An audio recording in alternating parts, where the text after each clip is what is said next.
आप सभी को राधे राधे। कैसे हैं सभी लोग? मैं समझती हूँ आप सभी लोग अच्छे से ही होंगे।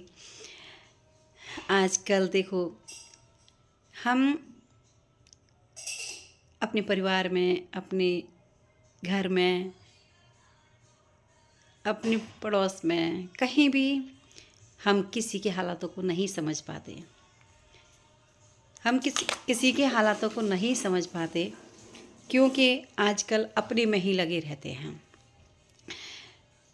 एक कहावत है, समझ न सको जो किसी के हालातों को, समझ न सको जो किसी के हालातों को तो उनका मजाक भी मत करना। अगर हम किसी को नहीं समझ सकते तो हमें किसी का मजाक भी नहीं करना चाहिए।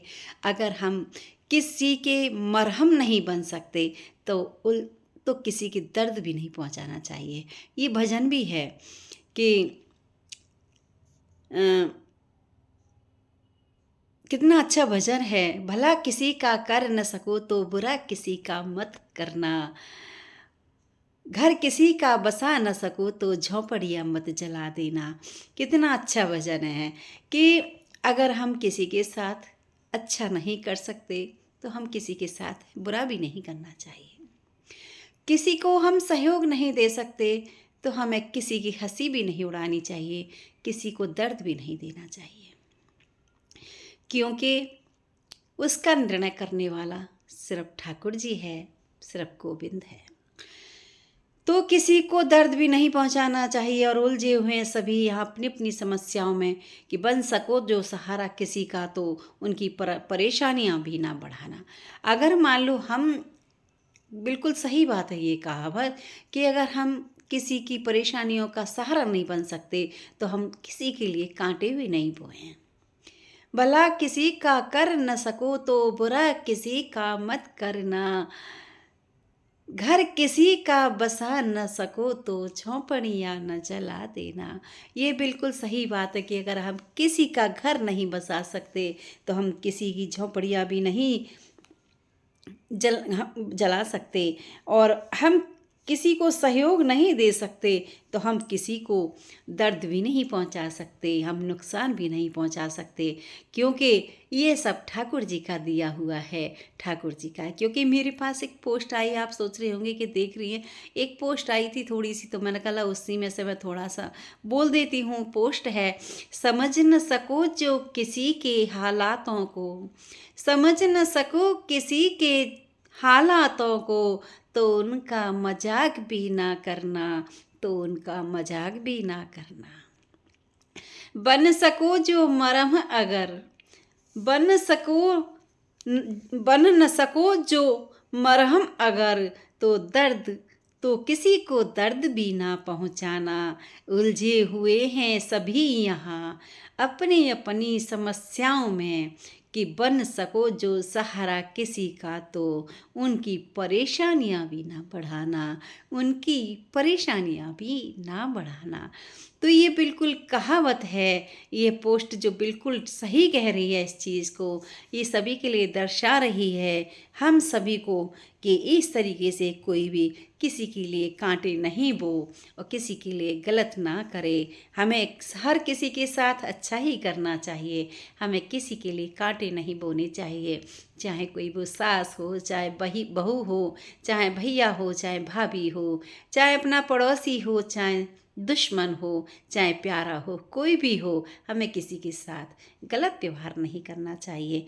क्यों कि किसी के साथ गलत करने से गलत ही परिणाम निकलता है और सही करने से उसका सही परिणाम निकलता है। तो दोस्तों, ये सब हमको सीख मिलती है, हम इन पोस्टों के द्वारा ही सीखते हैं, थोड़ा सा हम माइंड में रखते हैं, नेचर में बदलाव आता है। इन सब चीज़ों को सुनने से, कथा भागवत हम क्यों सुनते हैं कि जैसा खाया अन्न और वैसा हुआ मन, कि जैसा तुम सुनोगे, जैसा तुम आँखों से देखोगे, वैसा ही तुम्हारा मन होगा, वैसा ही तुम्हारा तन होगा, वैसा ही तुम्हारा भाव होगा। क्योंकि बिहारी जी के मंदिर जाते हो तो वहाँ बिल्कुल बिहारी जी के चरणों में रम जाते हो। अगर दारू के ठेके पर जाते हो तो वहाँ दारू के ठेके पर रम जाते हो, क्योंकि सिर्फ वही दिखाई देती है। अगर हम किसी वेश्या के पास जाते हैं तो वहाँ बस उसी का नशा रहता है, सिर्फ वही दिखाई देती है। तो इसी तरीके से कि जैसा हम खाएंगे अन्न और वैसा ही रहेगा हमारा मन। इसीलिए अच्छा खाओ, अच्छा देखो, अच्छा सुनो।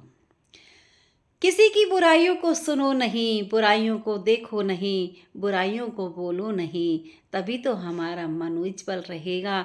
यही हमारा कुंभ है, यही हमारे भगवान है, यही हमारा मंदिर है, यही हमारा चारों धाम है। क्योंकि हम चारों धाम करने जा रहे हैं और अपने नेचर से हम गलत हैं। आँखों से हम गलत देख रहे हैं, जिह्वा से हम गलत बोल रहे हैं, कानों से हम गलत सुन रहे हैं, आपस में चलते चलते एक दूसरे की चुगली कर रहे हैं, तो वो तुम्हारे चारों धाम बिल्कुल बेकार हैं।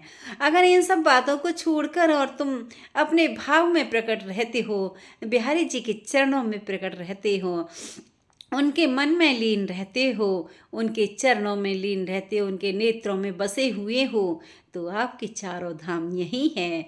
बिहारी जी ने, मेरे गोविंद ने सारे 84 कोस के तीर्थ सारे मथुरा वृंदावन में ही बसाए हैं। क्योंकि अपने भाव प्रकट करने के लिए कि कहीं जाने की ज़रूरत नहीं है। मथुरा वासी तो वैसे ही भावुक हैं, तो इसीलिए इनको कहीं जाने की ज़रूरत भी नहीं है। 84 कोस के दर्शन, चारों धाम सब यही मथुरा में बसे हुए हैं। तो दोस्तों, इसीलिए अगर आपको चारों धाम जाना है और नहीं जाना है तो आप सिर्फ ठाकुर जी के चरणों में अपना ध्यान लगाएं, उनके नेत्रों को देखें, उनके नेत्रों में मन लगाएं, उनके कानों की वीणा को सुने, उनके कानों की दया को सुने। बस वही तो चारों धाम है, वही तो मन प्रफुल्लित है। क्या करना हमें किसी की इधर उधर की बातों का। अगर हम कमाते हैं, बिजनेस करते हैं या जॉब करते हैं या कोई भी काम करते हैं, तो हम इन सब चीज़ों को लेकर भी तो हम ये काम कर सकते हैं। क्यों? ज़रूरी नहीं कि हम किसी के साथ बुरा व्यवहार करके ही हम पैसा कमा सकते हैं और गलत बोल करके हम पैसा कमा सकते हैं या गलत सुनकर पैसा कमा सकते हैं, ऐसा तो नहीं। हम ये अच्छाइयाँ करके भी पैसा कमा सकते हैं, अच्छाइयाँ बोल कर भी पैसा कमा सकते हैं, अच्छा सुनकर भी पैसा कमा सकते हैं। तो दोस्तों, ऐसे ही अच्छा बोलते जाओ, अच्छा सुनते जाओ, अच्छा देखते जाओ, गलत किसी को देखो मत। संसार है, दुनिया गलत भी बसी है, अच्छे भी बसे हैं। गलत आता है, दूर हो जाओ। देखो आपका मन कितना प्रफुल्लित होता है, कितनी घर में शांति रहती है, कितना आपका मन खुश रहता है। क्योंकि हर इंसान एक जैसा नहीं होता, हाथों की पांचों उंगली बराबर नहीं होती, सारी अलग अलग होती हैं। तो भाइयों बहनों, आप ये ज़रूर ध्यान रखें कि हमें अच्छा सुनना है, अच्छा देखना है, अच्छा बोलना है और अच्छा ही हाथों से कार्य करना है। हमारे हाथों से कोई गलत ना हो जाए, हम ऐसा कोई कार्य ना कर बैठें। बस उसी को ध्यान में रखते अपने ठाकुर जी के चरणों में मन लगाए रखो। कभी हम लोगों से गलत कार्य हो ही नहीं सकता। क्योंकि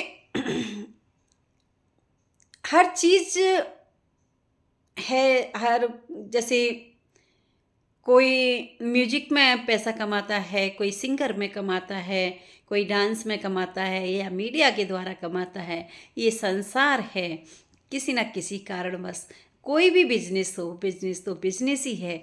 लेकिन वो बिजनेस अगर हम अच्छाइयों को लेके करते हैं, अपने मर्यादा में रहकर करते हैं, तो उस बिज़नेस का आनंद अलग ही होता है। अगर हम गलत तरीके से करते हैं तो क्योंकि हमारे बच्चे ही उसको फिर भोगते हैं। इसीलिए हम ऐसा कार्य क्यों करें जो हम ने किया और हमारे बच्चे झेलें, उसका परिणाम बच्चे ज़रूर झेलते हैं। माँ बाप का करा हुआ अगर अच्छा करते हैं तो उनके बच्चे सुख पाते हैं, और जो गलत करते हैं उनके बच्चे भोगते हैं, क्योंकि बड़े बेटा और बेटी पर ही बीतता है ये सब। इसीलिए किसी को गलत नहीं करना चाहिए, गलत नहीं सुनना चाहिए, गलत नहीं बोलना चाहिए और हाथों से गलत नहीं करना चाहिए। दोस्तों, अगर आप सामान भी बेच रहे हो, बिजनेस भी कर रहे हो, तो राधे राधे करके भी बिजनेस हो जाएगा, ना कि किसी को गलत बोल के। तो बस इतना ही ब्लॉग में। अगर अच्छा लगे आपको कमेंट्स में ज़रूर देना कि जैसा मेरा भाव प्रकट होता है मैं वैसा ही बोल देती हूँ। ना मैं कहीं देखती हूँ, ना सुनती हूँ, ना बोलती हूँ। ये मेरे गोविंद आते हैं, उल्टा सीधा इस जिह्वा से बुलवा देते हैं और मैं आपके सामने यह सब बोल देती हूँ, क्योंकि मेरी यादें आप सब लोगों के बीच में रहेंगी। क्या पता मैं आज रही कल नहीं रही, तो कम से कम मुझे याद तो कर लोगे। सब अपने 2 आंसू तो मेरे लिए टपका दोगे। इस पल भर का हमें कुछ नहीं पता, अच्छा बुरा जो भी हम कर जाएंगे उस अच्छे बुरे के हिसाब से ही आप सभी लोग हमें याद कर लेंगे। तो बस इतना ही इस ब्लॉग में। आप सभी को राधे राधे। चैनल को सब्सक्राइब करें, लाइक शेयर ज़रूर करें, और अच्छा लगे तो आप कमेंट्स में हमारे लिए राधे राधे राधे राधे ज़रूर लिखें। 108 बार राधे राधे राधे राधे सभी लिखते जाएंगे, मेरा मन प्रफुल्लित हो जाएगा। अभी मैं परसों गई थी मंदिर में अपनी गोविंद के पास। बस समझ लो कि मैं क्या बताऊँ, मेरे प्राण क्यों नहीं निकलते, मैं क्यों नहीं मर जाती उनके चरणों में। मेरा ऐसा मन करता है कि मैं अपने प्रभु के हमेशा चरणों में ही लगी रहूं। बस मेरा गोविंद मुझे क्यों नहीं बुलाता डेली। थोड़ा मेरी तबीयत ठीक रहे और मैं डेली चली जाऊं और उनके दर्शन के लिए उनके चरणों में ही रम जाऊं। बस ऐसा मन करता है। अश्रुओं की धारा बह उठती है गोविंद के लिए। पता नहीं खो जाती हूँ मैं कहाँ कहाँ, और बस मेरा गोविंद मुझे बुला लेता है तब मैं चली जाती हूँ। बाकी का फिर रह ही जाता है कभी कभी तो। लेकिन मेरा गोविंद बहुत प्यारा है। अगर आप सभी लोग दर्शन करेंगे उनके और आप देखेंगे तो आप भी रम जाएंगे उनके लिए। इतने से प्यारे से मेरा गोविंद है, मेरा ठाकुर जी है, मेरा जुगल जोड़ी है।